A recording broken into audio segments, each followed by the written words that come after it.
Je voudrais remercier nos invités de marque qui nous font l'honneur d'être présents aujourd'hui.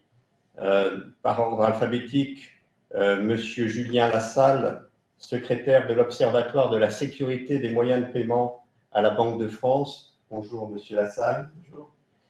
Je voudrais saluer aussi Monsieur Hugo Magna, qui est responsable du projet identité numérique, biométrie et confiance numérique à la direction de l'expertise à l'ANSSI. Bonjour Monsieur Magna. Bonjour à tous, bonjour.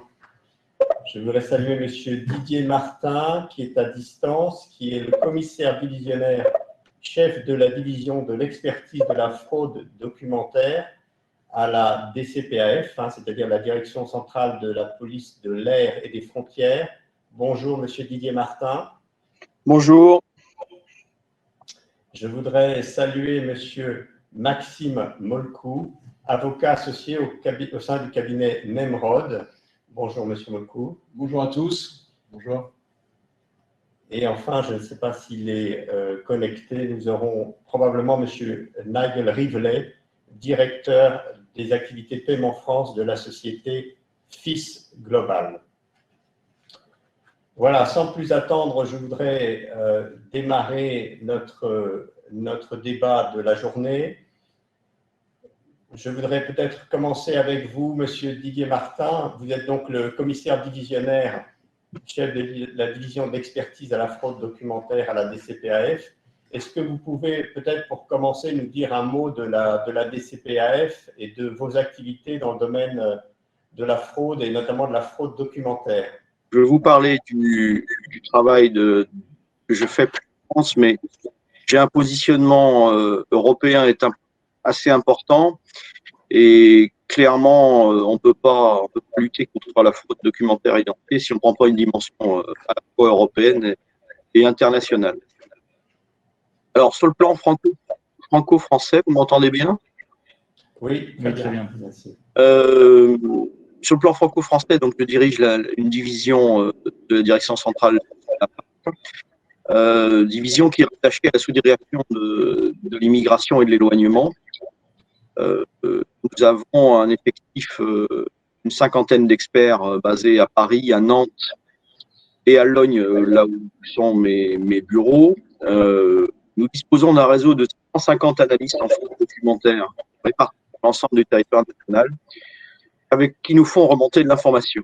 La vocation de mon service est un service d'expertise. Nous avons la plus grosse banque de données physiques de documents authentiques et de faux documents d'Europe. Nous avons un travail d'analyse et de renseignement au profit des unités d'investigation, les brigades mobiles de recherche en province et le service partenaire avec qui je travaille tous les jours, qui est l'Office central de lutte contre les réseaux d'immigration.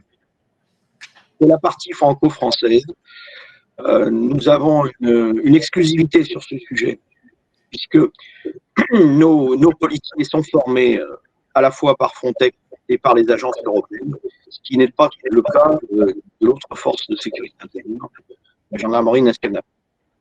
Donc, nous avons une expertise reconnue, à mon sens, au niveau européen. Nous sommes parmi les 3 meilleurs, qui sont la Hollande, l'Allemagne et donc nous-mêmes. Au niveau européen, j'ai dirigé pendant 4 ans le groupe d'experts de haut niveau sur la fraude documentaire hébergé par Europol. Et nous avons désormais changé de statut puisque nous ne sommes plus une priorité, mais un objectif stratégique. Et je suis le coordinateur de cet objectif stratégique au niveau européen sur financement Europol et Frontex. Nous avons parallèlement un travail énorme effectué avec Frontex, puisque nous sommes la police de l'air et frontières, donc le partenaire de Frontex pour l'animation et l'alimentation d'une base de données européenne qui s'appelle ALDO. ALDO pour les policiers, mais qui est disponible pour vous, entreprises privées, et pour vous, conseillers des entreprises privées, une base qui s'appelle Prado et qui permet d'avoir un certain nombre de caractéristiques techniques des documents authentiques qui sont susceptibles de vous être présentés. En plus de cette activité avec Frontex et Europol, je dirige un projet européen qui s'appelle ProfID, qui est une base de données de profilage de faux documents qui vise à relier des faits criminels dans lesquels les faux documents sont sont découverts afin de fermer ce qu'on appelle les print shops, donc les officines d'impression de faux documents. Je reviendrai sur les localisations géographiques de ces print shops plus tard. Et je suis partenaire majeur de 2 grands projets européens dirigés par l'Allemagne. Le premier consiste à organiser d'opérations de contrôle à l'intérieur des frontières de l'espace Schengen. C'est un projet qui s'appelle JET, Joint Expert Team, les équipes communes d'experts. Et le même concept a été exporté dans le 2e grand projet qui s'appelle Scope, dans lequel nous intervenons dans les Balkans et en Moldavie, dans lequel nous assistons et nous aidons les forces de police locales à développer leur expertise en termes de lutte contre la fraude documentaire.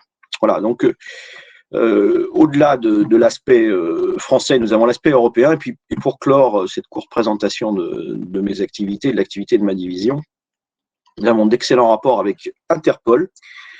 Et nous développons là un projet qui s'appelle Fields, qui est un projet qui vise à aider les gardes frontières de première ligne et à terme tous les policiers à l'aide d'un petit logiciel qui permet à la lecture de la bande MRZ d'un document d'identité, de vérifier de présenter les caractéristiques techniques à vérifier sur un document pour vérifier si ce document est authentique. Voilà, donc vous avez bien compris que je ne suis pas sans activité. Mon appétence pour les affaires internationales fait qu'effectivement, je suis plus sur les dossiers franco-européens que sur les dossiers franco-français.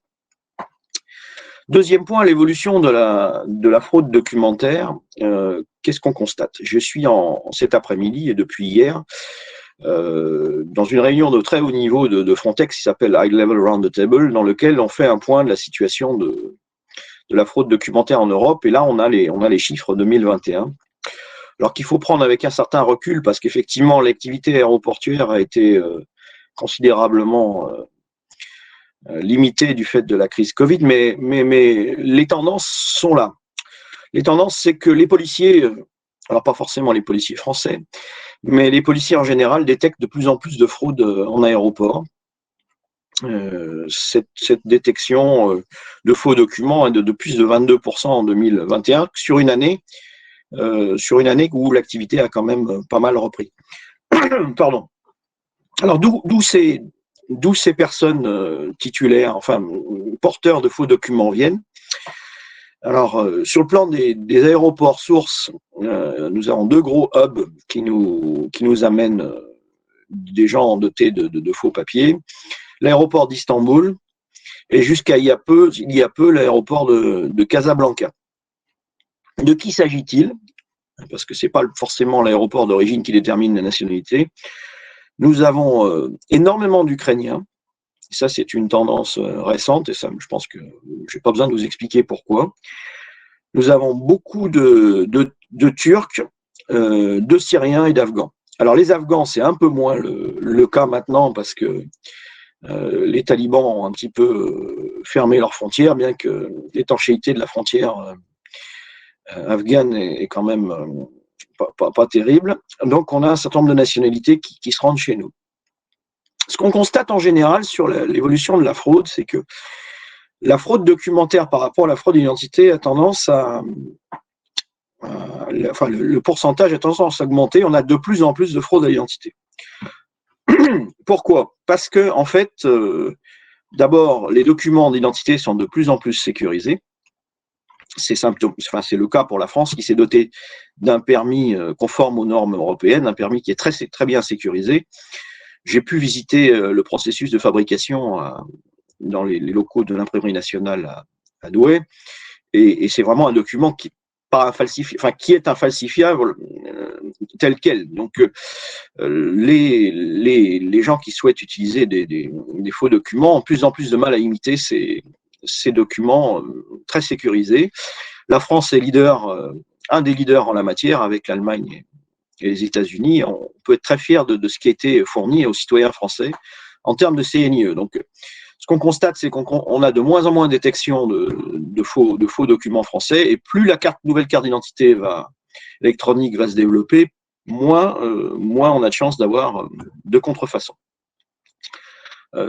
Au passage, il y a une difficulté, c'est qu'évidemment, tout le monde n'est pas expert en détection de fraude, et que certains faux de faible qualité passent facilement auprès d'autorités qui ne sont pas formées ou qui n'ont pas un minimum de connaissances. C'est pour ça que je recite de nouveau cette base de données Prado qui est à disposition du public et qui permet d'avoir un certain nombre d'éléments sur les caractéristiques de sécurité des documents d'identité. Je ne suis pas loin de la fin. Troisième point, la typologie des fraudes. Je vais préparer un document en anglais que je vais vous traduire. Quel type de fraude à l'identité on a? Donc, de plus en plus, on a ce qu'on appelle des imposteurs, c'est-à-dire ce que les anglo-saxons appellent les lookalikes, des gens qui disposent de papiers d'identité authentiques, qui sont des papiers d'identité volés, dont la photo sur le document correspond vaguement à la personne qui présente le document. Alors, là-dessus, on est un petit peu démunis, singulièrement un pays comme la France, dans lequel on a peu de tradition de formation sur le sujet. Les Allemands ont fait des efforts considérables, mais ils n'ont pas les mêmes moyens. Ils ont plus de moyens que nous.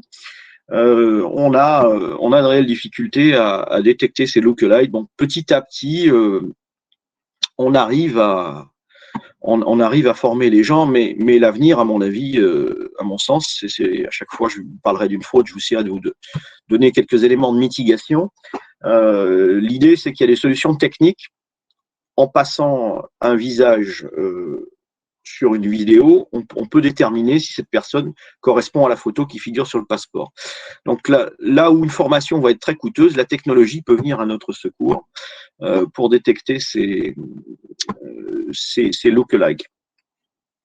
Alors, la fraude documentaire persiste, hein, c'est une méthode qui existe encore, mais de plus en plus, on n'a pas des faux. On a des documents authentiques qui sont légèrement altérés. C'est le cas sur tous les substrats en polycarbonate et certains passeports. La fraude consiste à appliquer un film extrêmement fin sur un document authentique avec la photo de la personne qui souhaite usurper l'identité. Et ça, même les gardes-frontières, même des très bons spécialistes, même les gardes-frontières de première ligne ne le détectent pas forcément. C'est quelque chose qui est détecté par les personnels de ma division, les analystes, des gens qui sont très bien formés. Et c'est une réelle difficulté parce que, bien entendu, vous présentez votre passeport, la puce correspond, la photo, si vous avez une photo, la photo de la puce peut correspondre à un lookalike, donc ça permet de, si vous voulez, alors clairement d'ouvrir un compte bancaire en France ou d'effectuer un certain nombre de transactions, et ça peut permettre aussi de rentrer sur le territoire national. Si vous comprenez bien, a des implications sérieuses en termes de sécurité nationale. Donc le polycarbonate, qui est effectivement une solution pour éviter tout faux, n'empêche pas ce dépôt de films extrêmement fin. Des films, on a découvert des choses remarquablement faites et ça complique notre travail. Beaucoup plus inquiétant à mon sens, et singulièrement en France, l'obtention indue de documents authentiques. Avec mes collègues de l'ANS, nous avons donc effectivement créé une carte d'identité très sécurisée. Nous avons un passeport qui est encore un standard élevé. Néanmoins, parallèlement, on peut obtenir très facilement un document authentique.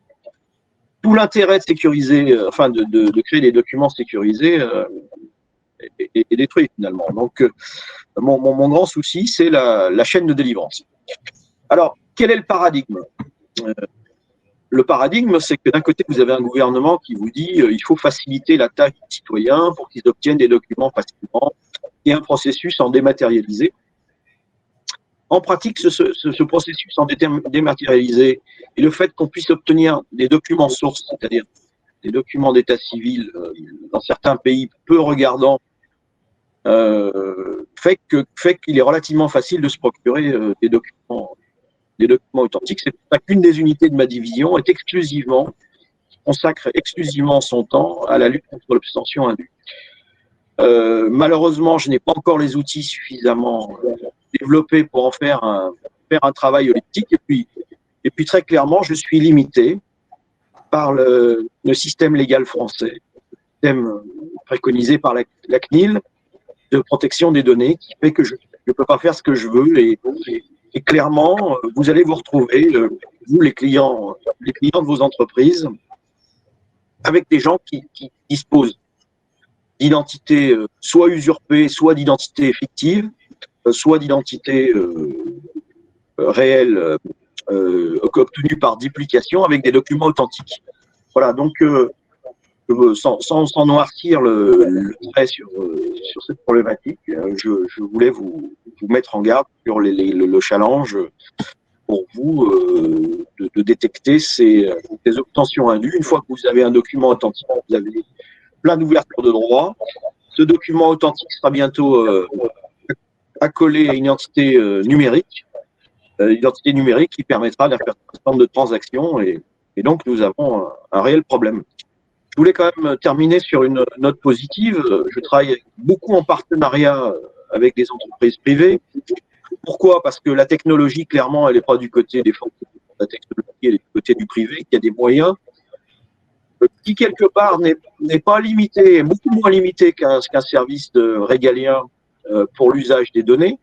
Les sociétés de KYC font du travail holistique avec des métadatas et en fait détectent mieux la fraude que nous. Donc vous avez des gens en France, je citerai Yen Group, qui a des solutions. Je travaille avec une société hollandaise qui, à mon sens, est une des meilleures sur le marché. Je ne leur fais pas de pub, mais j'ai un partenariat avec eux. C'est un partenariat opérationnel parce qu'ils me fournissent des informations pour interpeller des malfaisants en France. Donc, cette société s'appelle Forceline. Je crois que cette société sera évoquée plus tard dans la conférence.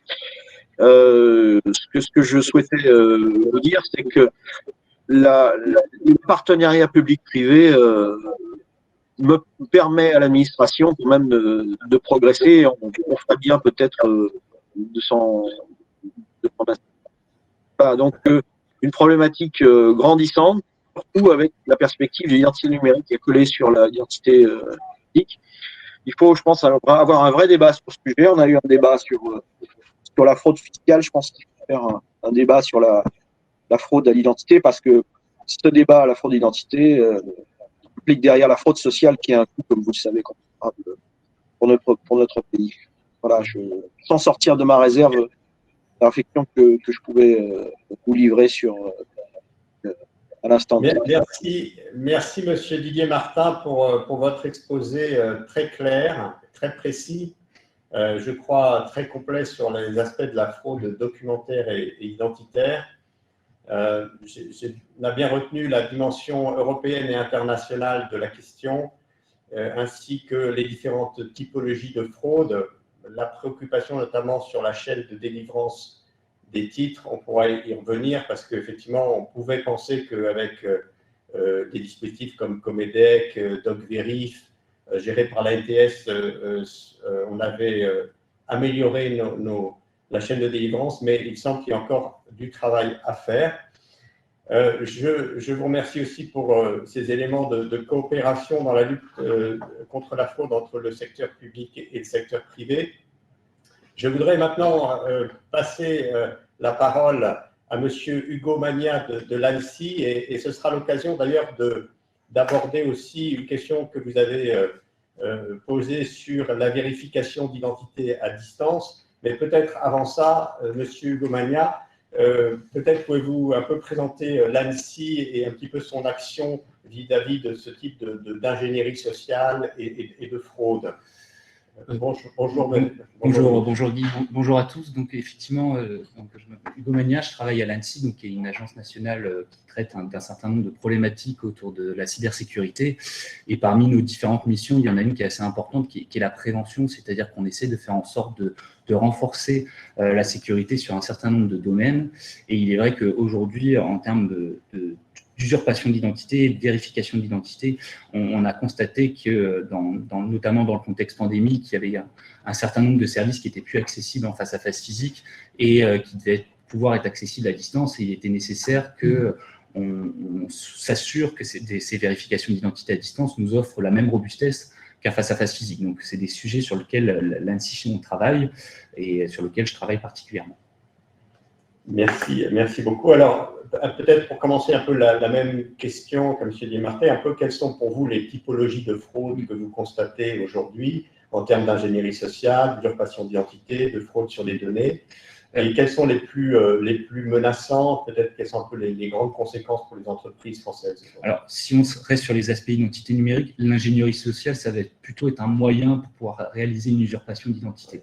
C'est-à-dire que l'ingénierie sociale, c'est quelque chose qui permet de connaître un peu, enfin, un exercice pour connaître le mieux possible sa victime et derrière de pouvoir faire des actions à son insu. Donc, ce qu'on constate, en tout cas, nous, côté ANSSI, c'est pas forcément nous qui détenons une expertise fine sur tout ce qui est vérification d'identité physique. D'ailleurs, c'est plus les services du ministère de l'Intérieur qui vont gérer ces choses-là. Là, on leur a apporté une aide, c'est effectivement sur les nouvelles attaques qu'on constate autour de la vérification d'identité à distance. Et il faut savoir qu'en fait, sur une vérification d'identité à distance, c'est exactement la même problématique qu'une vérification d'identité en face à face. Le problème, c'est l'usurpation d'identité. Sauf qu'elle ne va pas se caractériser de la même manière, c'est-à-dire que un attaquant qui en face à face physique se présenterait avec un titre d'identité volé qui ne ressemblerait pas du tout à la personne qui a sur le titre d'identité, il est fort probable que l'agent qui a à charge de vérifier si le détenteur du titre est légitime va constater qu'il y a un problème. Quand on est à distance, ça ne va pas du tout être le même. Cette attaque pourrait fonctionner si les algorithmes ne font pas correctement ce qu'ils doivent faire ou s'il n'y a pas prévu une vérification humaine a posteriori. Donc, on n'est vraiment pas sur les mêmes typologies d'attaques. Et en fait, on constate qu'il y a des attaques du coup à distance. M. Didier Martin les a évoquées un petit peu tout à l'heure, mais voilà, il est assez facile de forger des deepfakes assez rapidement avec des outils informatiques, même avec des outils chez des acteurs comme Facebook, etc., qui proposent ce type de choses. Donc, on constate qu'en fait, qu'il y a une pluralité d'outils utilisables et qui sont accessibles très facilement à n'importe qui, ce qui de facto multiplie considérablement le nombre d'attaques sur ce type de sujet. D'accord. Alors, est-ce que les failles aujourd'hui, après vous, est-ce que elles sont plus sur le plan technique ou sur le plan humain et un petit peu, quelles sont les techniques utilisées pour tromper la vérification d'identité à distance? Est-ce que ce sont des masques? Est-ce que ce sont des vidéos truquées? Comment ça se passe? Alors, peut-être pour revenir un petit peu aux discussions que M. Martin avait tout à l'heure sur la dimension européenne, s'il y a une dimension européenne pour renforcer les documents d'identité, etc., sur la vérification d'identité à distance, il n'y a pas cette dimension européenne aujourd'hui. C'est-à-dire que nous, on l'a constaté, l'ANSSI, quand on a voulu monter en place un référentiel d'exigence sur ces problématiques-là, on n'a pas les mêmes pratiques au sein des différents États membres, mais il est très difficile pour des acteurs industriels aujourd'hui de pouvoir se mettre en conformité sur ces problématiques-là à une échelle européenne. Donc, du coup, une fois qu'on a dit ça, nous, on a essayé j'en parlerai certainement tout à l'heure, mais on a construit un référentiel qui s'appelle le référentiel PVID, donc pour prestataire de vérification d'identité à distance, et qui nous permet justement d'évaluer des services de vérification d'identité à distance. Et ce qu'on a constaté avant de construire ce référentiel, donc on a mené un travail assez important pour comprendre l'état de l'art des solutions, pour faire une analyse de risque sur ce qu'il y avait. Et aujourd'hui, pour répondre à votre question, ce qu'on constate, c'est que la partie algorithmique peut être très intéressante pour un certain nombre d'actions, là où l'humain l'est aussi. Je prends un exemple, typiquement, pour vérifier une bande MRZ d'un document, si un humain a à le faire 1000 fois dans la journée, on peut imaginer assez justement qu'il est susceptible de se tromper une ou deux fois par fatigue ou il y a plein de facteurs qui seraient légitimes pour qu'il se trompe. Un algorithme qui est bien formé à aller capter la bande MRZ d'un document d'identité, il ne va pas se tromper.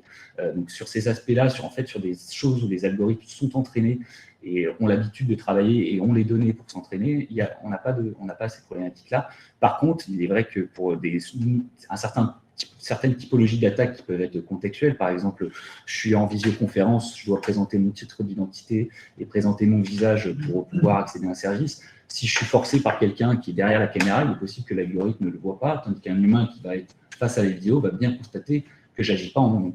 Et donc, ce qu'on a décidé de faire, typiquement sur le référentiel PVID, au vu des capacités humaines et des capacités algorithmiques, on a décidé en fait de prendre les deux, et c'est-à-dire d'avoir des services de vérification d'identité hybride, c'est-à-dire qu'à chaque fois que la partie algorithmique pense que la personne qui s'enrôle est légitime, il y a un opérateur humain qui, soit de manière synchrone via une visioconférence, soit de manière asynchrone, c'est-à-dire en back-office, a accès à une vidéo pour vérifier si la partie algorithmique n'a pas fait d'erreur et vérifier s'il n'y a pas d'attaque. Donc aujourd'hui, c'est plus, je dirais pas qu'il y en a un qui est meilleur que l'autre, je dirais que c'est plutôt, ils ont chacun leur capacité à soulever des attaquants potentiels, et ça me paraît légitime que les deux soient associés aujourd'hui. D'accord, c'est très clair. Alors, ce référentiel PEVI d'aujourd'hui, c'est quand même un socle très important puisque toutes les vérifications d'identité se font à distance. Alors, comment, je dirais, il fonctionne pour les entreprises? Vous qualifiez des solutions vis-à-vis de ce référentiel qui leur permettent donc d'être conformes au règlement, par exemple le Code monétaire financier ou au futur règlement européen. Comment ça se passe? Est-ce qu'il y a des projets au niveau européen? Moi, j'ai entendu, par exemple, qu'il y avait une réflexion de l'autorité banque européenne pour faire un projet de directive sur la vérification d'identité à distance. Quelle est la portée de votre travail à partir de ce référentiel pour les entreprises et pour l'économie française? Alors, d'abord, peut-être commencer par la portée nationale. Donc, ce référentiel, il ne vient pas de nulle part. C'est-à-dire que il vient d'une forte demande du secteur financier qui avait besoin, donc, dans tout ce qui est lutte contre le blanchiment d'argent et le financement du terrorisme, il y a un certain nombre de règles que doivent prendre les établissements financiers pour vérifier l'identité de leurs clients avant que ces derniers réalisent un certain nombre d'actions, typiquement ouvrir un compte en banque ou réaliser des virements, etc. Et donc, dans ce cadre-là, effectivement, il y a le Code monétaire et financier qui prévoit un certain nombre de mesures complémentaires que les banques doivent prendre pour vérifier l'identité de leurs clients. Et on a mené dans ce cadre-là pas mal de travail avec le régulateur financier, donc la CPR et l'autorité de contrôle prudentiel et de résolution, et l'AMF, qui est l'autorité des marchés financiers, pour essayer de définir les règles du jeu sur la vérification d'identité à distance. Ce point-là a notamment donné naissance au référentiel PEVI, donc c'est-à-dire qu'aujourd'hui, dès lors qu'un prestataire sera certifié PEVI par l'ATSI, il pourra être utilisé par les établissements financiers en France pour vérifier l'identité d'une personne à distance avant d'ouvrir un compte en banque. Ce cadre-là, il a aussi une envergure européenne, c'est-à-dire que côté ANSSI, on a choisi que ça soit notre référentiel pour tous les sujets relatifs à la vérification d'identité à distance. Et dans ce cadre-là, il y a un règlement européen sur l'identité numérique qui s'appelle le règlement IDAS, pour Electronic Identification notamment. Et du coup, celui-ci, il permet notamment, il a permis à un certain nombre d'États membres de construire des identités numériques qui, des fois, avant qu'on puisse provisionner cette identité numérique, nécessite la vérification d'identité de la personne. Et donc, quand celle-ci se fait à distance, il faudra que ça soit via un PEVI également. Et pareil, on peut aussi penser à un certain nombre de services de confiance. Je pense à la signature électronique à distance qui a fortement été utilisée pendant la crise sanitaire, typiquement pour que des notaires ou des professions comme ça puissent signer des actes notariés à distance. Il fallait même, dans ce cadre-là également, vérifier l'identité de la personne qui signe le document à distance. Les PEVI pourront aussi être utilisés dans ce cadre-là. Donc ça donne déjà une échelle nationale avec ce cadre établissement financier et européenne avec le cadre du règlement IDAS. Et par rapport à la question que tu mentionnais, Guy, sur qu'est-ce qui se passe, une fois qu'on a construit ça, qu'est-ce qui se passe à l'échelle européenne? Comme je le disais en introduction de ma présentation, aujourd'hui, il n'y a pas de cadre européen sur ces sujets. Donc, effectivement, il y a un certain nombre d'initiatives et un certain nombre d'associations ou de représentants qui essayent de se saisir du sujet, ce qui est complètement légitime. Le règlement IDAS est en cours de révision. Celui-ci prévoit bien qu'il y a un moment, il y ait une harmonisation des exigences techniques là-dessus.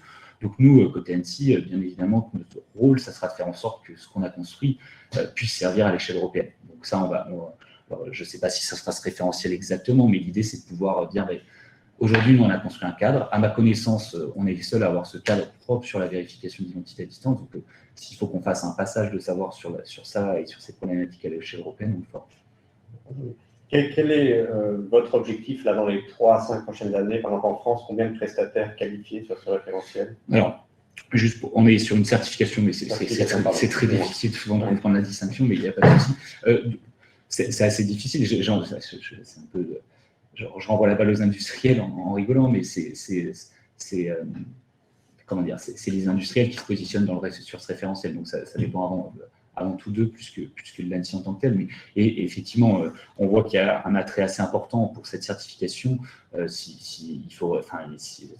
pense que l'objectif, il est même avant 3 ans. C'est-à-dire qu'il serait bien que d'ici la fin de l'année, on ait un certain nombre de prestataires qui soient certifiés, je dirais une dizaine. D'accord. Merci beaucoup, oui, c'est important. Ouais. Merci beaucoup, Hugo. Je me tourne vers vous, Julien Lassalle. Donc, je rappelle, vous êtes le secrétaire de l'Observatoire de la sécurité des moyens de paiement. C'est effectivement une fonction très importante. Pouvez-vous dire peut-être un mot sur la Banque de France, sur l'Observatoire de la sécurité des moyens de paiement, peut-être sur votre rôle vis-à-vis de ce type de phénomène qui va du phishing, de l'ingénierie sociale, aux fraudes. Comment voyez-vous la situation aujourd'hui dans le domaine des paiements?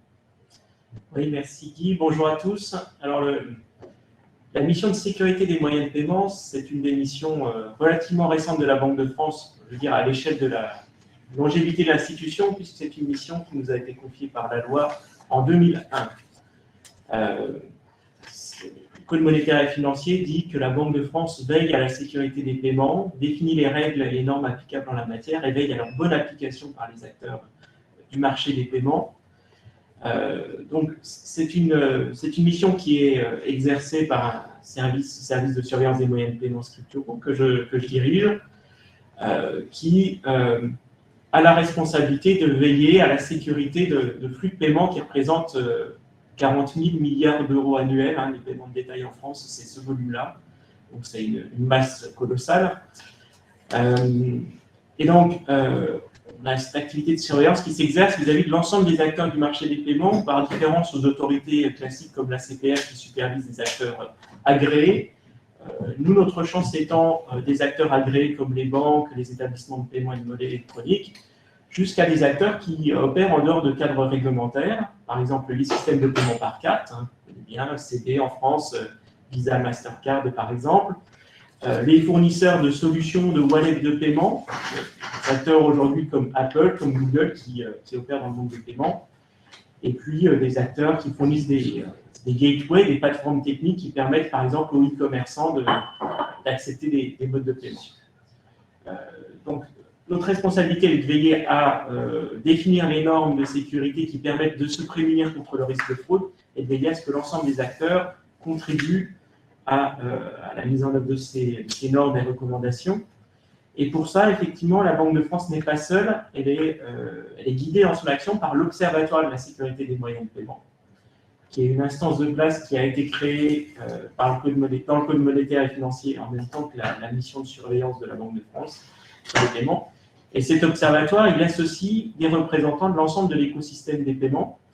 Donc, on a aussi bien autour de table les fournisseurs de services de paiement, donc des représentants des banques, des systèmes de paiement par carte, des fintechs, mais on a aussi leurs utilisateurs, les commerçants, fédérations d'entreprises, associations de consommateurs, donc qui ont tous quelque part un rôle à jouer pour la sécurité des paiements. On ne peut pas considérer que c'est juste un enjeu pour les fournisseurs de solutions. Et puis, on a aussi autour de table les autorités publiques, dont l'ANSSI, dont les forces de police, de gendarmerie, le ministère de la Justice, donc autant d'acteurs qui ont un intérêt d'une façon ou d'une autre à la sécurité des paiements. Et la valeur ajoutée de l'Observatoire, c'est de faire travailler tout cet ensemble d'acteurs sur l'identification des nouveaux risques, des nouveaux types de fraude, et puis faire en sorte qu'on trouve des réponses qui soient adaptées et qui engagent l'ensemble du marché français. Alors aujourd'hui, quelle est la situation? On a justement un peu après le contexte sanitaire, les moyens de paiement ont changé, ils ont évolué, disons. On a probablement moins de liquide, moins de chèques, on a plus à la fois peut-être des cartes de crédit, des virements. Et donc, quelle est la situation de la fraude vis-à-vis de ces nouveaux moyens de paiement? Quels sont les risques de l'ingénierie sociale? On reçoit chaque jour des emails, nous demandons de rentrer un certain nombre de données confidentielles souvent liées au paiement. Comment vous voyez la situation du point de vue de l'Observatoire? Ce qu'on note déjà, c'est que la crise sanitaire a été effectivement un vrai accélérateur en termes de digitalisation des paiements. Et on a vu de façon très nette les moyens de paiement qu'on va qualifier de papier, ça vaut aussi bien pour les espèces que pour les chèques, connaître un repli très très significatif. C'est des modes de paiement qui étaient déjà en déclin, mais la crise l'a accéléré considérablement. Et puis effectivement, la contrepartie de ça, ça a été le développement du e-commerce sous différentes formes. On a le e-commerce classique, le click and collect, la livraison à domicile. Donc ce mode de consommation, il s'est développé de façon considérable pendant les périodes de confinement. On a des consommateurs qui se sont mis au e-commerce et qui n'en faisaient pas avant. On a des commerçants qui se sont mis au e-commerce alors qu'ils n'en faisaient pas avant. Et donc, cette pratique qui s'est crantée pendant les confinements, eh bien, elle a perduré bien au-delà, et donc on a un vrai développement du secteur du e-commerce et de la vente à distance. Et dans le même temps, sur le commerce de proximité, globalement, ce qu'on a observé, c'est la bascule vers le sans contact qui a été aidée par l'élévation du plafond qui est passé de 30 à 50 euros au moment de la sortie du premier confinement. Et le sans contact, c'est quelque part le geste barrière, hein, pas de contact, pas de risque de transmission, même s'il est finalement très faible lorsqu'on saisit son code sur un clavier. Et donc, le sans contact, lui, a connu une croissance assez rare dans le domaine des paiements. On a des flux en valeur qui ont plus que doublé par rapport à la situation d'avant-crise. Toutes ces évolutions de pratiques, elles se traduisent aussi par des profils de risque un petit peu différents et se traduisent par des adaptations dans la façon dont les fraudeurs vont essayer de faire leurs affaires. Et quand on regarde aujourd'hui le paysage de la fraude aux moyens de paiement, alors je vous disais, les paiements, c'est à peu près 40 000 milliards d'euros annuels.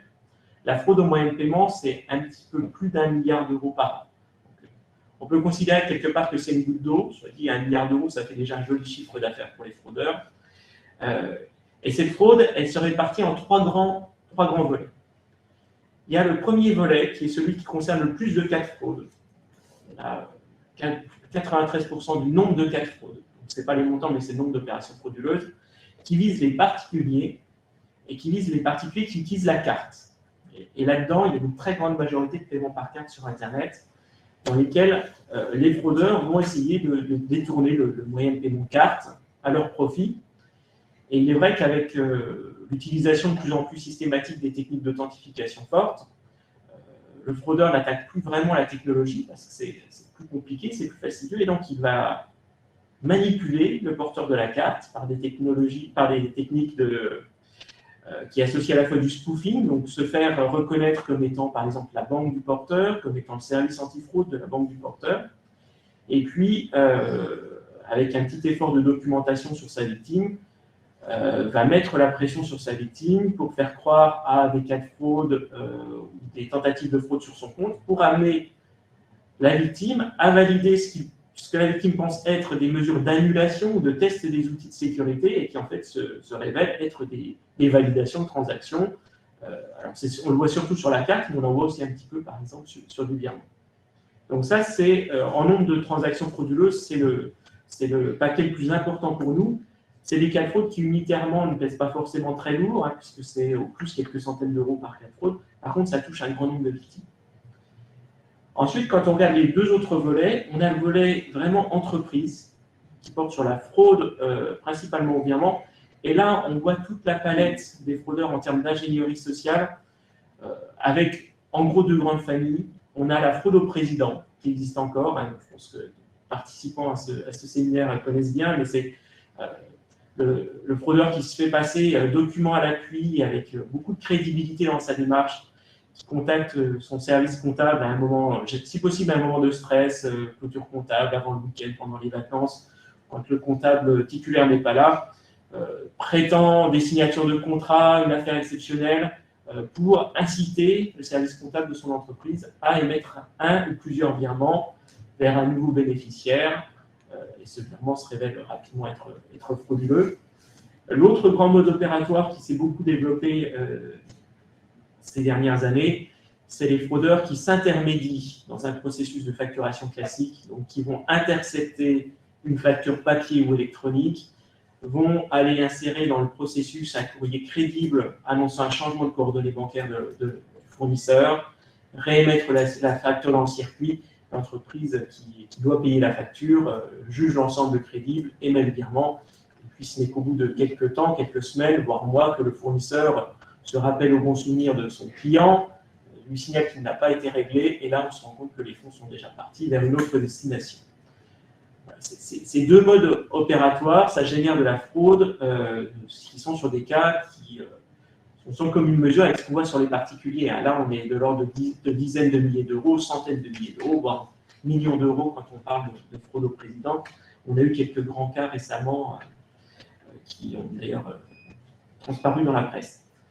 Et puis le tout dernier volet, j'en parle de façon plus anecdotique parce qu'il y a beaucoup moins de lien avec les questions de KYC, encore que c'est la fraude aux chèques, et c'est notamment ce qu'on appelle les remises frauduleuses de chèques, les processus par lesquels le fraudeur va recruter, souvent via les réseaux sociaux, soit les réseaux sociaux en faisant des petites annonces aguicheuses sur l'appât du gain facile, soit via les sites de rencontres, en faisant du chantage affectif, pour inviter des tiers qui vont agir en quelque sorte en termes de mules, comme on dit dans le domaine de la fraude, pour encaisser des chèques à son profit, lui reverser les fonds par virement ou en espèces, et puis ces intermédiaires vont se rendre compte que les chèques sont rejetés au bout de quelques temps parce qu'il s'agit de chèques perdus, volés, chèques contrefaits, chèques falsifiés.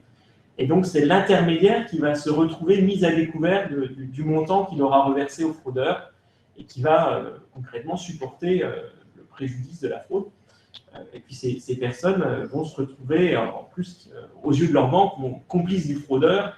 Et donc, on la double peine, ils sont à la fois victimes et complices d'un mode opératoire, ce qui, accessoirement, ne les incite pas à rapporter ce type de fraude aux autorités, à les déclarer, à porter plainte, ce qui accessoirement complique aussi le travail des forces de l'ordre. Voilà, donc on a vraiment ces trois grands piliers qu'on observe aujourd'hui dans le paysage de la fraude. Merci. Donc, pour juste un mot peut-être de conclusion, quelles sont les grandes actions de remédiation que vous faites? C'est plutôt de la prise de conscience pour le grand public et des actions ciblées vis-à-vis des entreprises. Comment ça se passe? Aujourd'hui, on considère globalement que on est allé très très loin dans ce que la technologie peut nous apporter. Vous savez qu'on a une réglementation qui impose aujourd'hui au niveau européen le recours à des solutions d'authentification forte du payeur, par exemple, tout ce qui est initiation de paiement électronique. Et d'ailleurs, la place française est tout à fait conforme à ça. Si on regarde les particuliers, on a 97% des porteurs de cartes qui sont équipés dans un système d'authentification forte. C'est pareil pour les entreprises qui utilisent des solutions très sophistiquées avec du chiffrement, de l'authentification, des protocoles sécurisés qui ont d'ailleurs été reconnus par les autorités bancaires européennes comme équivalentes à de l'authentification forte. Et donc, les fraudeurs n'attaquent plus la technologie. On ne peut plus faire un paiement en faisant juste un petit coup de phishing, récupérer un numéro de carte et puis aller faire un paiement sans authentification. Ça n'existe plus. Et donc, les fraudeurs, ce qu'il leur reste, c'est la manipulation. C'est la capacité à faire en sorte que ce soit la victime qui valide avec ses propres moyens d'authentification une opération au bénéfice du fraudeur. Et donc, ce qu'on peut faire pour se prémunir contre ça, c'est d'abord sensibiliser. Ça, c'est important. C'est compliqué parce qu'on sait que notamment les consommateurs sont plus ou moins réceptifs aux messages qu'ils reçoivent de leur banque. On peut faire des publications, des choses qui passent à la télé, mais ça reste très compliqué d'avoir des bons réflexes. Typiquement, dans ces cas de fraude par manipulation, le fraudeur est souvent très bon au téléphone. Donc, il fait peser une pression anxiogène. Et donc, il y a des personnes qui tombent dans le panneau, et pas que des personnes en difficulté, pas que des personnes retraitées. Hein. Il y a des jeunes actifs qui se font avoir aussi, qui réalisent très vite, en fait, après avoir accroché, qu'ils se sont fait avoir. Et donc, dans ce climat-là, il faut avoir le courage de raccrocher. Mais c'est très compliqué. Et donc, il faut passer le message que face à ce genre de démarche, une sollicitation inattendue, un appel non sollicité de sa banque, quelqu'un qui m'a très lourd, il vaut mieux raccrocher et rappeler sa banque par ses propres moyens. Pour les entreprises, c'est pareil. Il y a eu beaucoup de pédagogie faite quand on a eu les grands cas de fraude au président qui ont touché de très grandes entreprises il y a quelques années de ça. Les banques ont fait un travail remarquable de sensibilisation des PME, des TPE. Et puis aujourd'hui, peut-être qu'il y a un petit relâchement parce que les messages ne sont plus assez frais, parce qu'il n'y a peut-être pas eu assez de grands cas de fraude récents, et donc on voit que ça repart. Donc c'est vraiment sensibilisation qui est le mot d'ordre dans tout ça.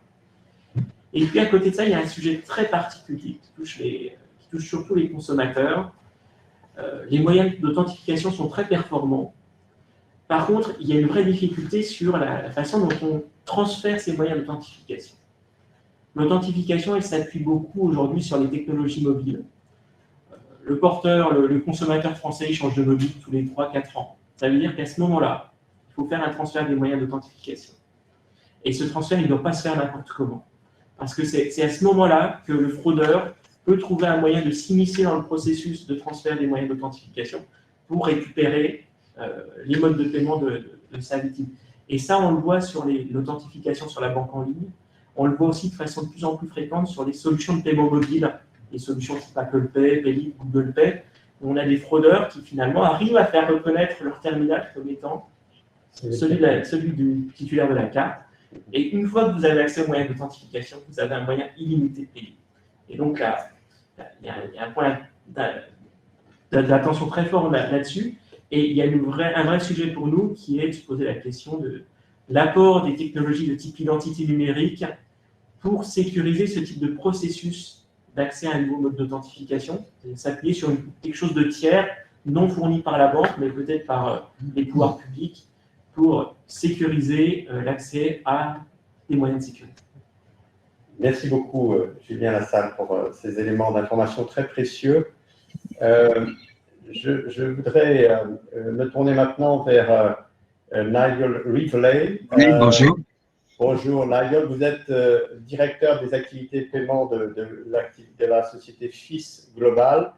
Peut-être pouvez-vous, pour introduire un petit peu, dire un mot sur votre groupe et sur ces Oui, FIS.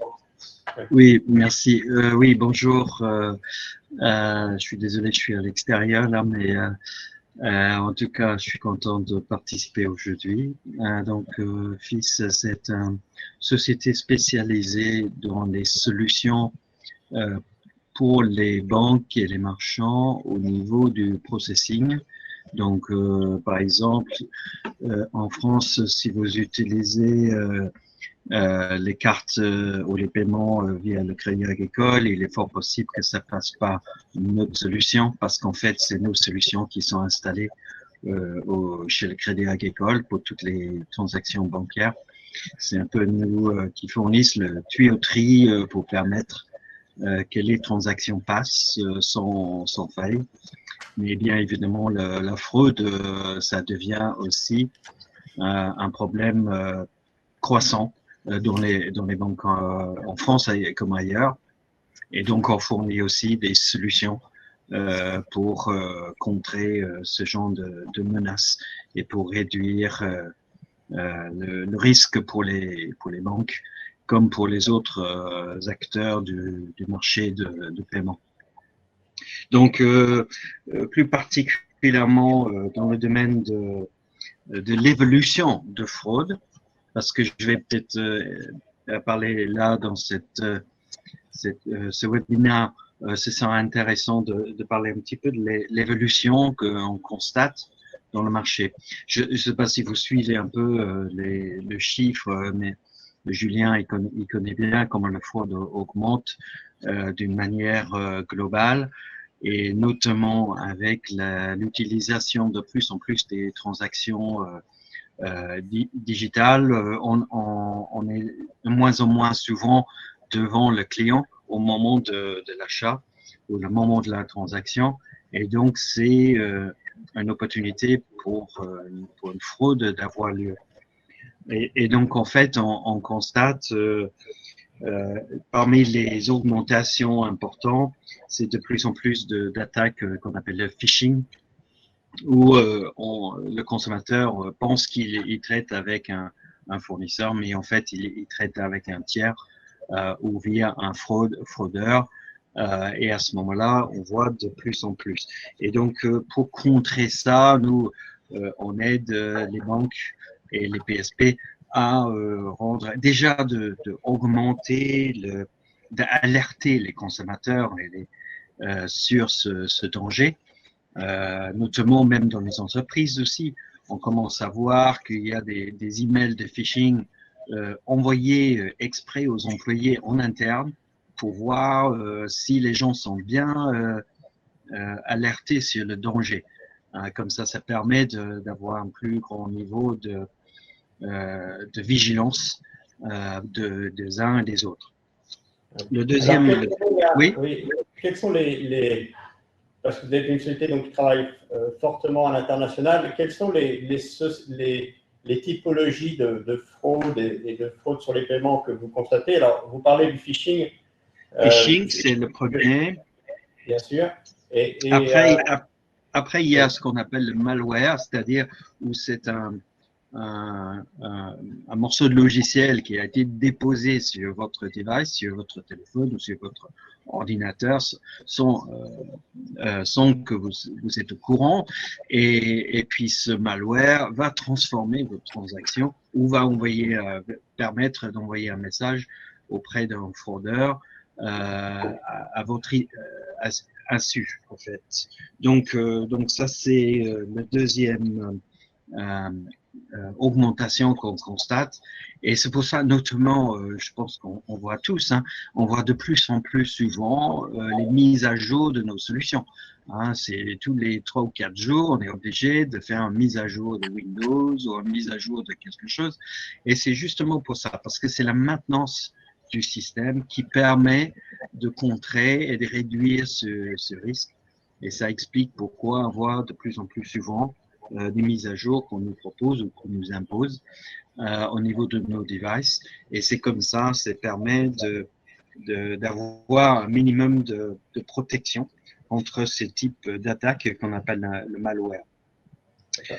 Quand vous parlez de malware, est-ce que vous parlez plus spécifiquement ce qu'on appelle les APT, Advanced Persistent Threats, tout à fait. J'allais justement y venir, oui. Parce qu'après, on peut parler de ce qui est encore plus sophistiqué.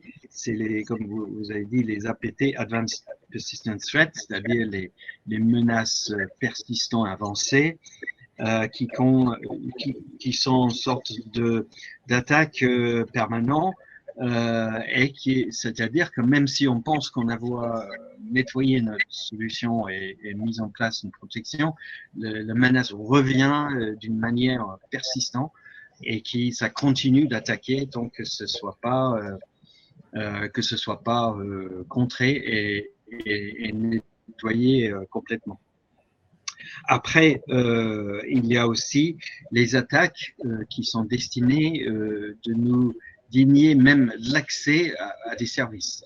Hein, on a entendu souvent à la presse des attaques qui mettent complètement à plat les solutions de l'infrastructure, que ce soit l'électricité, le téléphone ou même les hôpitaux, qui sont attaqués pour dénier le service, donc pour bloquer l'accès à des services pour les consommateurs. Donc ça aussi, c'est une forme d'attaque qu'on commence à voir de plus en plus souvent dans le marché.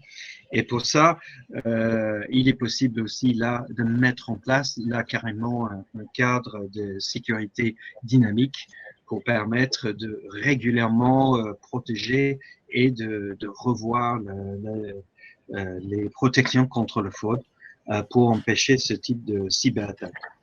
Et puis après ça, on peut parler, ça nous emmène vers la solution des botnets, qui est aussi une manière de multiplier les attaques dans le marché et donc permettre d'attaquer à plusieurs points faibles au même temps. Et puis dernièrement, il ne faut jamais oublier qu'à la fin de toutes ces attaques, souvent le but c'est de récupérer de l'argent et donc il y a forcément un moyen d'attaquer, d'avoir une transaction fraudulente à la fin de toute cette attaque ou cette fraude. Donc, en fait, et c'est ça qu'on voit à ce moment-là dans les statistiques de la Banque de France, l'augmentation qu'on peut constater dans les transactions qui sont des transactions de fraude. D'ailleurs, même, j'entendais juste il y a 3-4 jours, même en Angleterre maintenant, la seule partie des crimes dans le marché britannique actuellement qui augmente, c'est surtout tout ce qui est fraude. En fait, tout ce qui est violence à la personne, tout ce qui est cambriolage, c'est en train d'être réduit. Mais en fait, tout ce qui est en fraude, au Royaume-Uni en tout cas, c'est en train d'exploser et en fait ça fait globalement une augmentation de plus en plus importante dans la vie quotidienne des gens. Donc en fait, la fraude, ça devient un problème majeur pour nous tous. Alors je voudrais rebondir sur ce que vous venez de dire parce que Je lisais justement hier un rapport de UK Finance, c'est-à-dire je dirais l'association des banques et des finances britanniques, qui disait qu'il y avait une grande augmentation de la pression des fraudes avec, je dirais, le paiement de plus en plus rapide et de plus en plus instantané. Tout à fait. En train d'être mis en place. Ils appellent ça aussi beaucoup le push payment fraud, qui est un peu à rapprocher avec notre fraude sur le virement.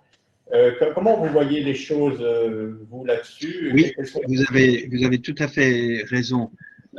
C'est d'ailleurs l'une des raisons aussi qu'on constate pour contrer ça, l'arrivée de la 3DS version 2 sur le marché. Donc ça, c'est la norme de contrôle de l'authentification qui a été mis en place depuis une dizaine d'années avec le 3DS version 1. Il y a une dizaine d'années. On constate ça quand on passe une commande en ligne sur e-commerce. Actuellement, et dans le passé récent, on recevait un SMS sur notre téléphone pour simplement taper un code de 4 chiffres ou 5 chiffres pour compléter la transaction. Et maintenant, on passe, comme les attaques sur ça deviennent de plus en plus récurrents, on passe maintenant à un 3DS version 2 où il faut avoir encore plus de niveaux, c'est-à-dire qu'il faut déjà que la banque a mis en place un système de KYC pour permettre de know the customer.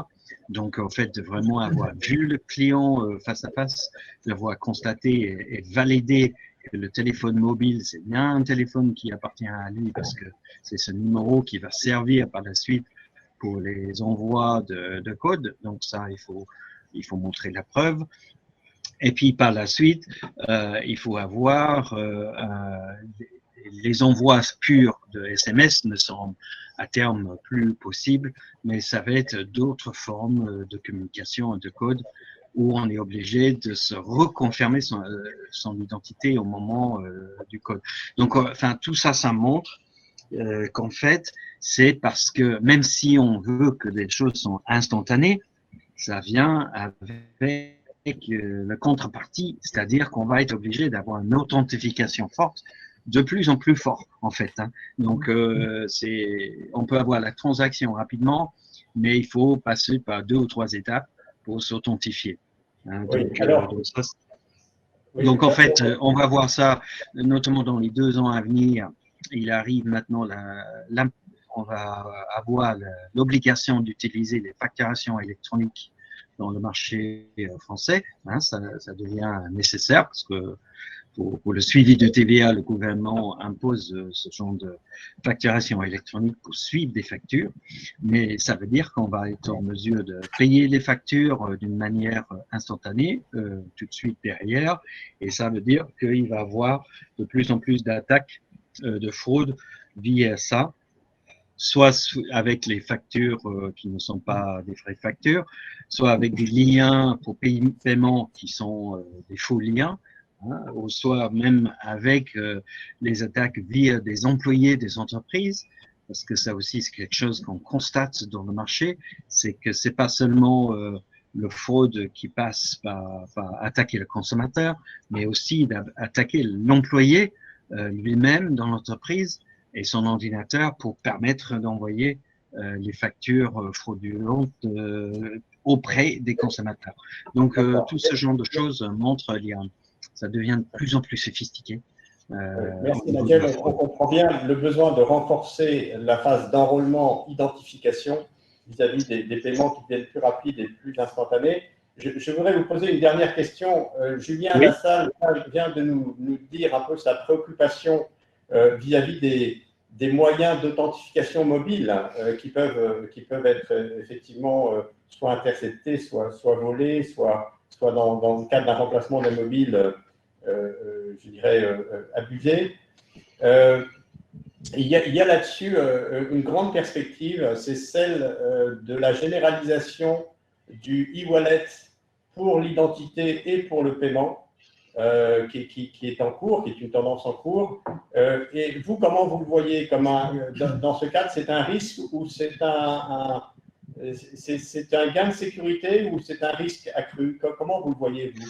Bah, on ne peut pas être catégorique ni dans un sens ni dans l'autre. Évidemment, c'est une facilité pour le consommateur et c'est une simplification dans la gestion de son argent.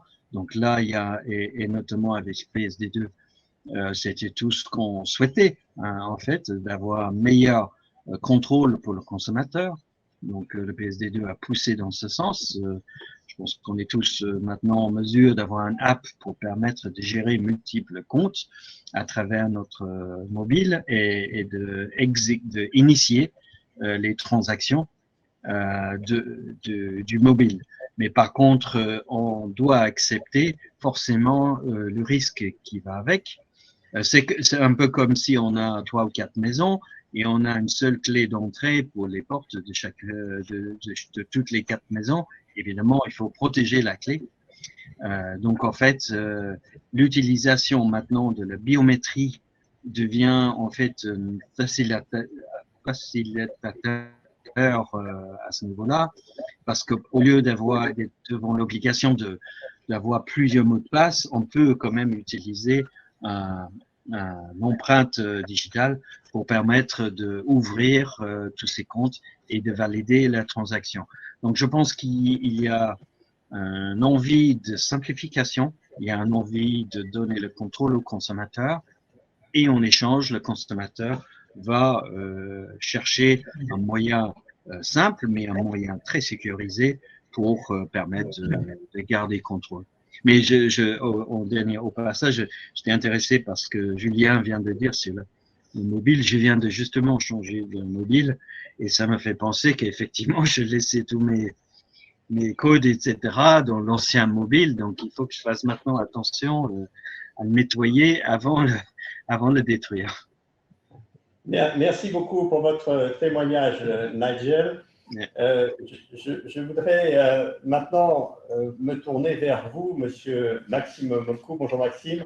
Vous êtes donc avocat associé au sein du cabinet Nemrod. C'est un cabinet quand même très spécialisé sur les questions de cybersécurité, également sur les questions d'usurpation d'identité. Et donc, vous avez entendu un peu les témoignages des fraudes sur les documents, sur le numérique, sur les paiements, de ce fléau d'ingénierie sociale, de phishing, de fraude. Comment vous, en tant qu'avocat et juriste, vous regardez ça? Quels sont un petit peu d'abord peut-être dire un mot sur votre cabinet et puis quelle est la situation que vous vivez, vous, en tant que recours juridique? Donc j'ai la chance d'être le gérant d'un cabinet qui s'appelle Nemrod Avocat, qui est le premier chronologiquement cabinet français et indépendant exclusivement dédié au secteur défense, sécurité et cyber. Et dans ce cadre, donc, nous avons très régulièrement des problématiques de cybersécurité ou de cybercriminalité qui vont à un moment prendre leur envol, se construire à partir d'une usurpation. Et donc, pour répondre à votre question, le dénominateur commun aujourd'hui de ce qu'on voit dans tous ces dossiers-là, c'est que les impacts au niveau privé sont en fait devenus tels et tellement multiples que ça en devient un enjeu d'ordre public. Le problème de l'usurpation et de la cybercriminalité est un problème d'ordre public. Le panel autour de la table ce matin permet de l'illustrer à mon sens. Donc une fois qu'on a dit ça, nous avons au cabinet des entreprises essentiellement qui vont venir nous voir dans le cadre de démarches préventives. Alors ce qui est assez intéressant, c'est que ça va être des raisonnements qui sont en deux phases comme pour du technique. C'est-à-dire que parfois on va avoir son avocat cyber pour du préventif, par exemple cocher les cases d'une réglementation AMF, se mettre à niveau sur certains critères, vérifier que son assurance cyber est bien à niveau, qu'il n'y a pas de faille dans certains contrats fournisseurs. Et puis parfois, malheureusement, on intervient à titre curatif, c'est-à-dire quand une attaque a eu lieu, une usurpation a eu lieu, elle a ensuite donné lieu à une escroquerie, par exemple. Alors, il faut savoir juste en termes de qualification juridique que le phishing en France n'est pas un délit en soi. Il n'y a pas de délit de phishing. Il y a un délit d'usurpation d'identité, il y a un délit d'escroquerie qui est en bande organisée, donc il y a des circonstances aggravantes. Il n'y a pas de délit de phishing. Mais pour autant, le panel traditionnel du droit pénal va permettre de mener certaines actions de défense du client quand il a été victime d'une usurpation et plus. Donc ça va être parfois les actions contractuelles, les actions judiciaires, les actions pénales. Je pense qu'on va y revenir un petit peu plus tard. Alors, quelle est un peu la typologie de ces ingénieries sociales vis-à-vis des entreprises? Est-ce que c'est des fraudes type fraude au président, ou est-ce que c'est des fraudes aux fournisseurs, est-ce que c'est des fraudes aux employés, est-ce qu'il y a des complicités internes? Enfin, quel est le type de cas auquel vous êtes confrontés au quotidien, je dirais? C'est un véritable challenge pour nous au cabinet. Il n'existe pas à ce jour de droit de la cybersécurité qui soit une doctrine parfaitement posée. Donc en fait, nous passons notre temps à essayer de rester dans la course des fraudeurs. C'est-à-dire que comme il y a autant de dossiers qu'il y a de fraude, c'est un challenge permanent. Ce serait absolument impossible de catégoriser les cas, le type de dossier au cabinet, parce qu'il y a autant de types de dossiers que de fraude. On va quand même donner quelques exemples. Un apporteur d'affaires, il n'y a pas très longtemps, dans un de nos dossiers, qui a déposé une marque LINPI au nom de son employeur et qui ensuite utilise cette marque pour dire « c'est moi la société X ». Et ensuite, il va faire des opérations à l'étranger au nom de la société. Donc, ça peut être parfois assez complexe juridiquement à démêler. Je vais vous donner un autre cas, une société de design assez cotée qui a récemment perdu un accès à un de ses comptes. Voilà, je ne dirai pas plus. Évidemment, j'ai pu avoir ça. Qu'est-ce qu'on a pu avoir récemment? On a eu des IBAN, donc des RIB qui ont été ajoutés dans des bases de clients fournisseurs au sein d'une société cliente pour évidemment tenter de détourner des paiements. Les exemples sont assez infinis. Nous avons également une personne ayant eu il y a eu un moment des accès à un système de traitement automatisé de données qui a accédé de manière légale à ce système puisqu'elle avait des credentials, mais qui ensuite s'est maintenue de manière illégale dans le système. On sait qu'en droit pénal, on va sanctionner différemment l'accès et le maintien dans un stade. Donc la personne accède de manière légale et se maintient de manière un peu excessive pour visiblement en apprendre davantage sur les niveaux de chiffrement du stade. Donc ça peut être des choses un petit peu inquiétantes. On peut avoir évidemment des salariés, pour répondre à votre question, Guy, sur les malveillances. On peut avoir des salariés qui, alors parfois on n'a pas le fin mot de l'histoire, hein, même après 3 ans de procédure, mais on a des salariés qui vont brancher une clé USB au mauvais endroit, au mauvais moment, qui vont utiliser parfois leur téléphone personnel pour faire des choses en BYOD, et quand on leur demande de donner le téléphone pour faire du forensique, ils disent bah non, c'est mon téléphone personnel, je ne peux pas vous le donner. Voilà, donc on a des cas assez compliqués, et à nouveau, ce serait délicat de faire une typologie, en tout cas complète. D'accord. Et alors, grosso modo, aujourd'hui, comment est-ce que la justice aide à résoudre un peu ces différents cas? Je pense qu'il y a peut-être des cas où il faut être extrêmement rapide, quand par exemple il y a un virement qui a été fait et qu'on essaie de récupérer de l'argent à l'étranger. Et puis il y a d'autres cas où il y a effectivement des enquêtes forensiques assez délicates à mener. Comment est-ce qu'on peut, quand on est avocat, accompagner ses clients pour résoudre ces différentes choses? Alors, donc comme je l'indiquais, c'est un véritable challenge puisque les fraudes sont multiples et les solutions sont du coup multiples. Certaines vont marcher un coup puis pas marcher l'autre. Donc, il faut être assez multimodal en fait, dans son fonctionnement d'avocat en cybersécurité. J'en reviens à la distinction millénaire des techniciens, des gens du technique, le préventif et le curatif. En préventif, avoir de bonnes règles de gouvernance. Et ça, votre avocat peut vous aider à poser ça. Faire en sorte d'avoir une double validation des virements, par exemple. C'est très simple à mettre en place juridiquement. Ça va prévenir un grand nombre de risques. Avoir une assurance qui soit négociée avec votre courtier ou votre assureur. C'est des choses qui vont vous aider à être blindé, en tout cas autant que possible, le jour venu. Mettre en place des politiques de compliance qui soient solides en interne, avec par exemple des obligations sur les salariés qui sont assez poussées. On parlait tout à l'heure de campagnes de sensibilisation phishing en interne. Alors, il faut faire attention à ces campagnes, de ne pas être trop intrusif dans la vie des salariés, mais en même temps, peut-être de valoriser les salariés qui, juridiquement, on peut faire ça en droit social, valoriser les salariés qui vont avoir des comportements de bonne hygiène informatique en interne. Il faut sanctionner les non-respects de la charte informatique. Il faut faire tout un tas de choses. Ensuite, il y a des solutions technico-juridiques qui vont pouvoir être utiles. Il faut évidemment faire du threat intelligence. Donc, on va aller mettre en place avec à chaque fois le consentement RGPD des personnes et les bons stemples au niveau de la gouvernance. Eh bien, on va aller vérifier les empreintes notamment sur les dirigeants, sur le dark web. Qu'est-ce qui traîne à leur sujet? Est-ce qu'ils réutilisent leur mot de passe? Je pense à une solution comme BMB d'Archivor, notamment pour pas les citer, qui permettent d'aller retrouver un peu les identifiants, les mots de passe de dirigeants qui traînent ici et là. Et donc, évidemment, toutes ces techniques doivent s'accompagner du juridique qui va bien pour que ça soit réellement efficace.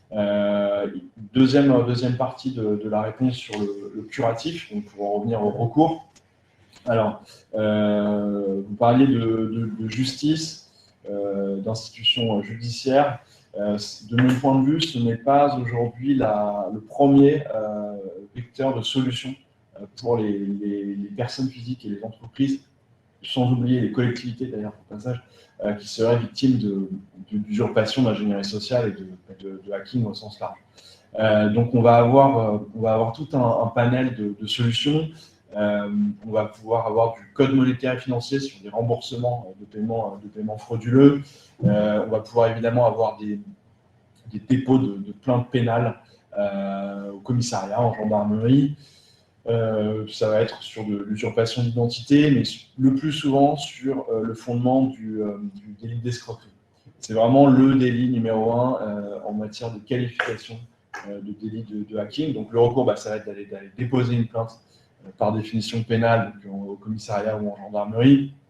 Le petit conseil, d'ailleurs très pratique pour ceux qui auraient malheureusement à déposer ce type de plainte, il est bon de prendre contact 2 jours avant avec le commissariat ou la gendarmerie pour avoir le jour où on passe un interlocuteur cyber. Il y a maintenant dans tous les commissariats et toutes les gendarmeries des agents qui sont des référents en matière de cybercriminalité. Je referme la petite parenthèse pratique.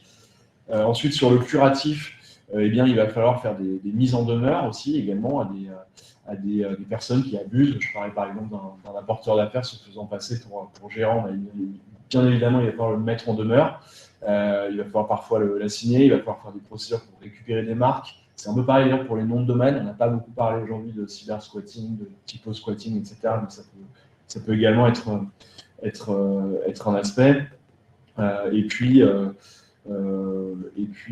voilà. Donc l'alliance du technique et du juridique, du technique bien encadré, c'est à mon sens la solution, sachant malheureusement qu'on a une dominante, une constante en la matière dans nos dossiers au cabinet, c'est la faille humaine. C'est-à-dire que les techniques, les appareils se développent énormément, mais l'humain restera le vecteur d'attaque numéro 1, puisque vous en parliez tout à l'heure, les techniques d'ingénierie sont sans limite. Leurs limites sont celles de l'imagination humaine. Merci beaucoup, Maxime, pour votre témoignage très instructif, je pense, pour les entreprises qui nous écoutent et pour les recours possibles. Il nous reste un petit quart d'heure et je voudrais vous proposer, nous sommes très nombreux en ligne, près de 400 personnes. Nous ne pouvons pas répondre à toutes les questions, mais on peut répondre à certaines des questions qui ont été posées. Ce que je voudrais proposer peut-être, c'est à chaque orateur de prendre la parole, de dire peut-être un mot sur les perspectives, un mot de synthèse et peut-être au passage de répondre à une ou deux questions qui sont apparues dans le chat et qui vous paraissent pertinentes dans vos domaines de spécialité respectifs. Est-ce que peut-être on peut reprendre l'ordre de passage? Peut-être je peux vous proposer, Monsieur Didier Martin, de commencer. Est-ce que c'est possible? Pas de difficulté. Je voulais revenir sur 2 points. Je pensais que vous alliez évoquer. Il y a une étude qui est publique de Forceline, donc qui était de KYC, qui dit que le centre de la fraude en Europe, c'est la France. Et donc, par des techniques de géolocalisation, cette société nous a permis de mettre fin aux agissements d'un gang de Pakistanais qui ont détourné plus de 12 millions d'euros à des banques françaises. Donc voilà, la fraude économique aux dépens des sociétés d'assurance et des banques. Les victimes, c'était également des sociétés comme Western Union, qui est vraiment subi de gros préjudices et qui travaille sur ce sujet-là. Donc il y a vraiment un problème en France. Alors, une raison d'espérer, si vous voulez, c'est que j'ai été auparavant. Une seconde. Effectivement, j'ai pas, parce qu'on n'a pas énormément de temps, mais je voudrais dire un mot sur cette étude. Donc, c'est une étude qui a été publiée par une société que vous avez mentionnée, qui travaille dans plusieurs pays européens.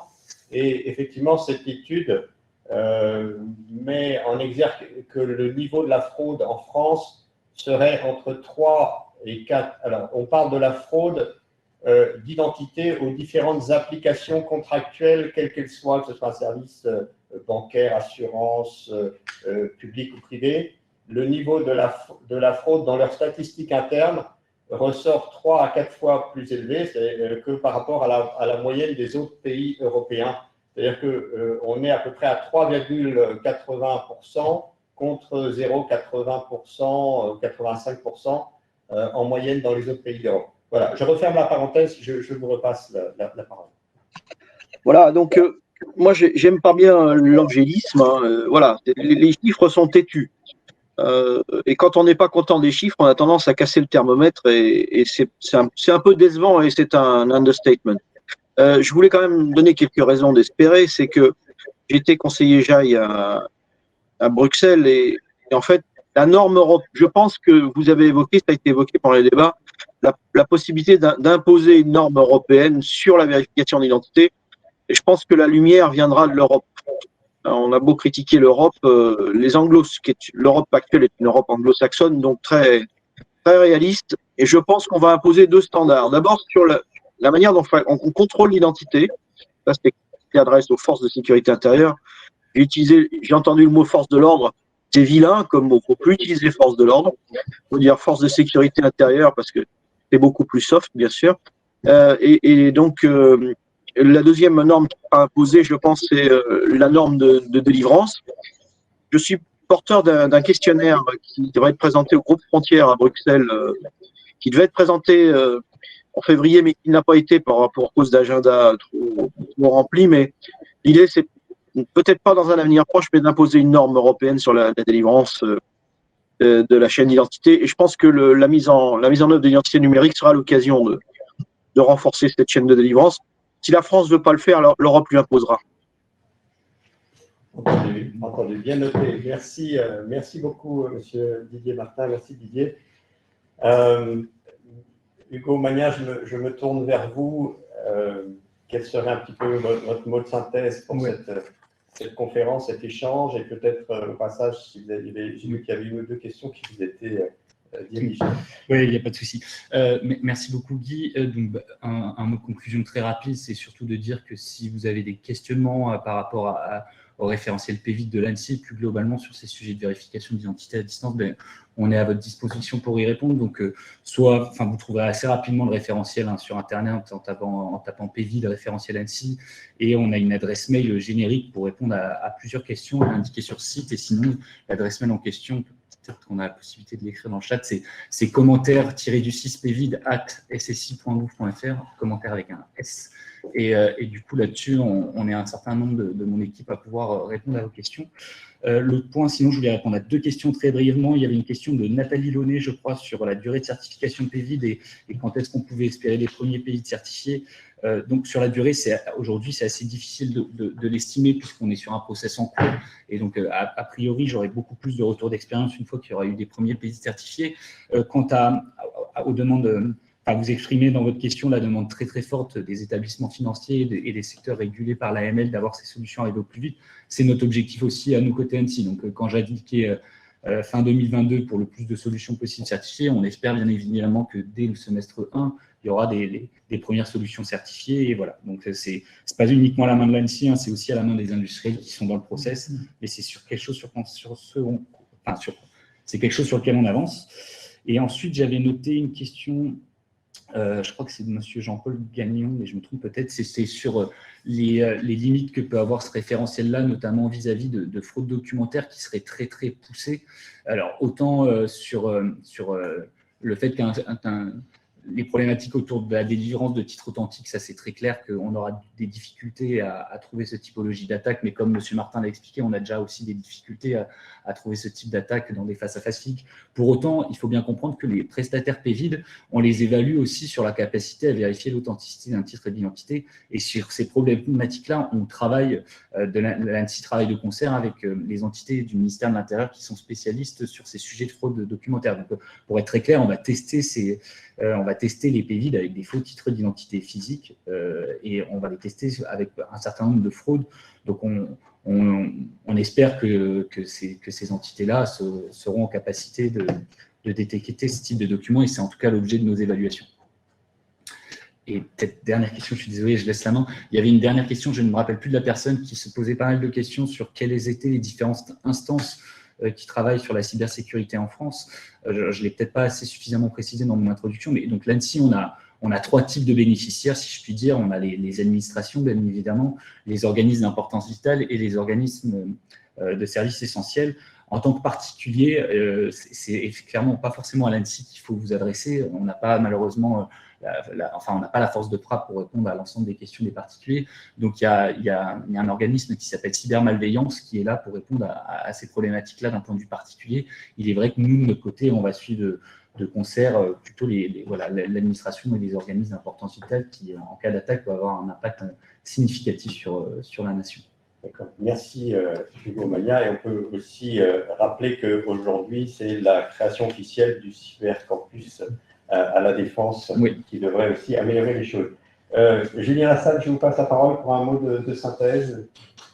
Oui, merci. Alors, je voudrais d'abord apporter un motif d'espoir, c'est que, je vous le disais, la crise a stimulé le développement assez inédit de tout ce qui est paiement sur Internet et paiement sans contact. Et il faut savoir que sur ces 2 modes de paiement, au premier semestre 2021, on a le taux de fraude le plus bas historiquement observé, depuis que la Banque de France suit ces taux de fraude. Et donc, c'est la preuve que malgré le développement de l'usage et des volumes qui sont en progression constante, on est arrivé à trouver des bonnes solutions, des bonnes recettes pour lutter contre la fraude.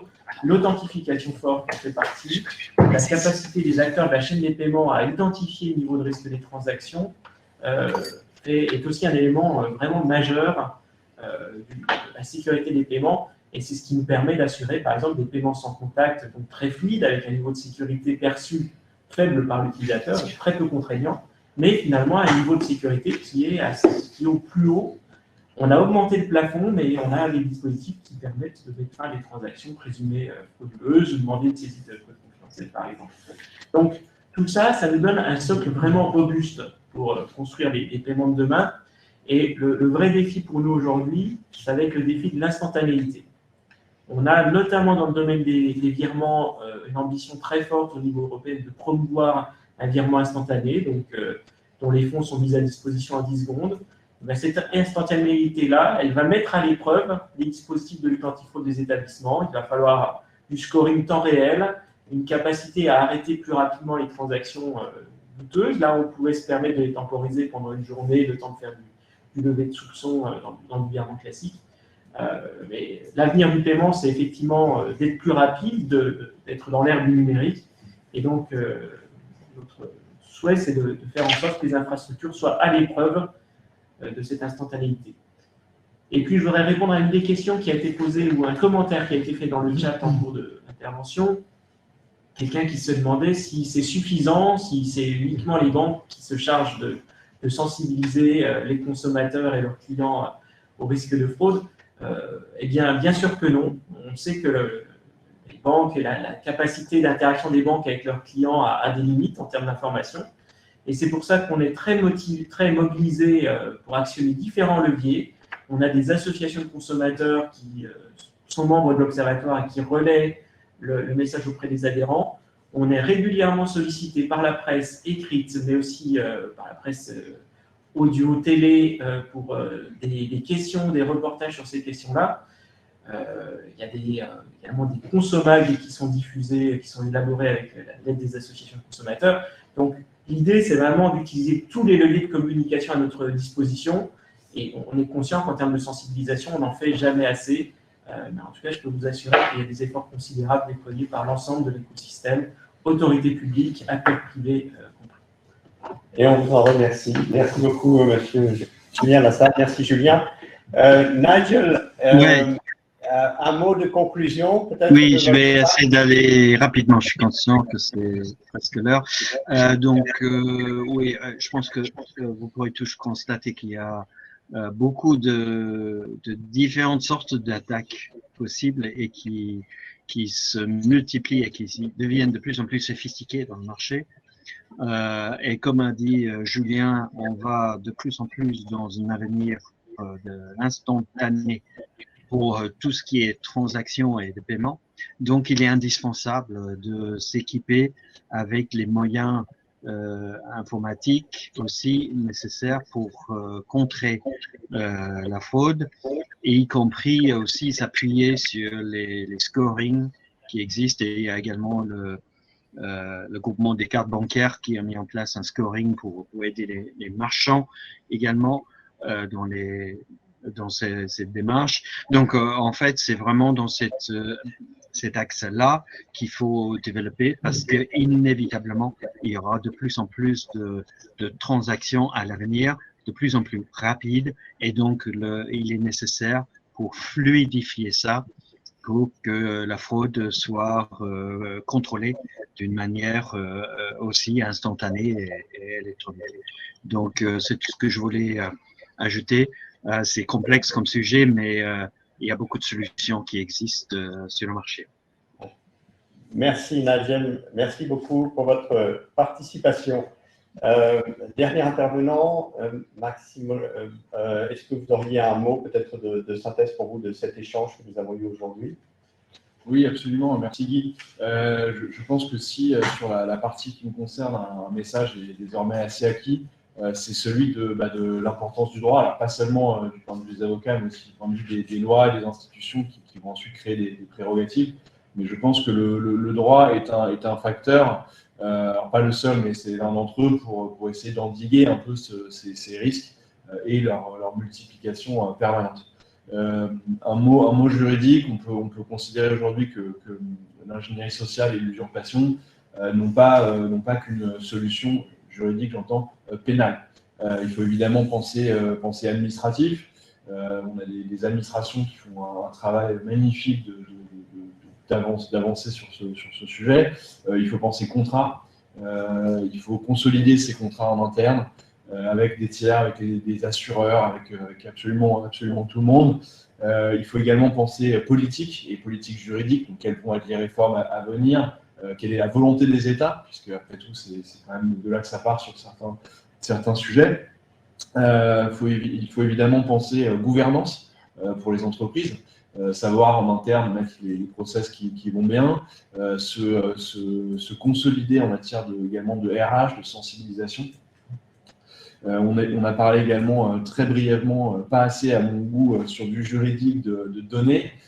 Le droit de la donnée, de la protection de la donnée, est-il un obstacle ou est-il au contraire quelque chose à soutenir davantage dans le cadre de ce problème d'usurpation de l'identité? Donc c'est cette évolution par exemple du droit de la donnée. Et puis enfin un élément juridico-politique pour clore cette intervention. On peut également penser aux modalités d'injonction peut-être à des acteurs numériques étrangers à qui on va demander des adresses IP sur des usurpations, des choses comme ça. Bon, on n'a pas toujours on peut avoir des moyens juridiques, nous les avocats, pour essayer d'obtenir des infos, de connexion notamment, mais c'est vrai qu'on se heurte parfois à des tectoniques juridico-politiques qui sont un peu difficiles à avoir. Donc toujours penser extranéité, le fameux terme un peu galvaudé maintenant de cyberespace. Le cyber ne respecte pas toujours les frontières terrestres. Merci beaucoup, Maxime. Merci pour ces éléments de conclusion. Je voudrais, avant de terminer notre visioconférence, d'abord remercier nos invités. Merci donc à Julien Lassalle, merci à Hugo Magna, merci à Didier Martin, à Maxime Olcou et à Nigel Rivelet d'avoir accepté d'être présents parmi nous et d'apporter leur contribution à cette visioconférence. Je voudrais aussi remercier la société Avisa Partners qui nous offre les moyens de cette transmission, notamment Amélie Rive, Jean-Thomas Sester et Claire Nicolas qui ont contribué à cette conférence. Un dernier mot avant de nous quitter. En fait, 3 petits éléments. D'abord, vous trouverez un résumé de cet échange dans notre prochaine newsletter de l'ID & KYC Forum.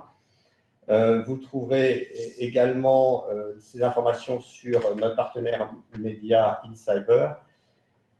Nous aurons une prochaine visioconférence au début du mois d'avril sur le sujet de l'identité des personnes morales. Nous vous communiquerons rapidement la date et les intervenants. Enfin, je voudrais aussi vous rappeler que les rencontres annuelles de l'ID & KYC Forum auront lieu donc au mois de juin, entre le 7 et le 9 juin à Lille, avec le FIC. Le programme va être très prochainement publié et vous pourrez vous inscrire. Vous pouvez déjà, je crois déjà, vous inscrire sur le site du FIC et vous pourrez très prochainement vous inscrire sur le site de l'ID & KYC Forum pour ces journées qui vous permettront de rencontrer l'ensemble des acteurs de ces filières de la connaissance client et de l'identité numérique.